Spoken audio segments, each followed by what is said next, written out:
গরু ছাগল কুরবানি দেই, আমরা তো ফিলিংসই বুঝি না যে আসলে আমরা কি করতেছি, কেন করছি, কার স্মৃতিতে করছি, না করলে কি হতো। কারণ এখানে সবচেয়ে বড় কথা ছিল নিজের জীবন কুরবানি করা, নিজের জীবনটা কুরবানি করা। নিজের জীবন না আছে, আল্লাহ আমার কাছে একটা খাসি চেয়েছেন, একটা গরু চেয়েছেন, একটা বাহিমাতুল আনআম চেয়েছেন। এখানে তো আমার নিজের জীবনটাই দেওয়ার কথা ছিল।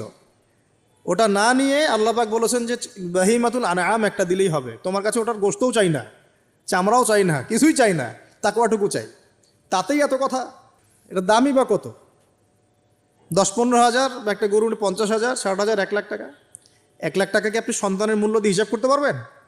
তো এখানে মূল জিনিসটাই হচ্ছে আল্লাহ পাকের হুকুম। আল্লাহ পাকের হুকুমই সবচেয়ে বড় কথা। এখানে নেকিটা বড় কথা না, বড় কথাটা কি?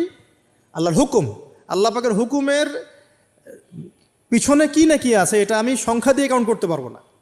আল্লাহ পাক হুকুম দিয়েছেন মানে সেখানে ইনফিনিটিভ নেকি আছে। ওটা 1 লক্ষ, 2 লক্ষ, 5 লক্ষ দিয়ে হিসাব করা যাবে না। এখানে কেন কুরবানি করছি? আল্লাহর হুকুম। যুক্তি বিজ্ঞান দর্শন খোঁজার দরকার নাই তো আমার।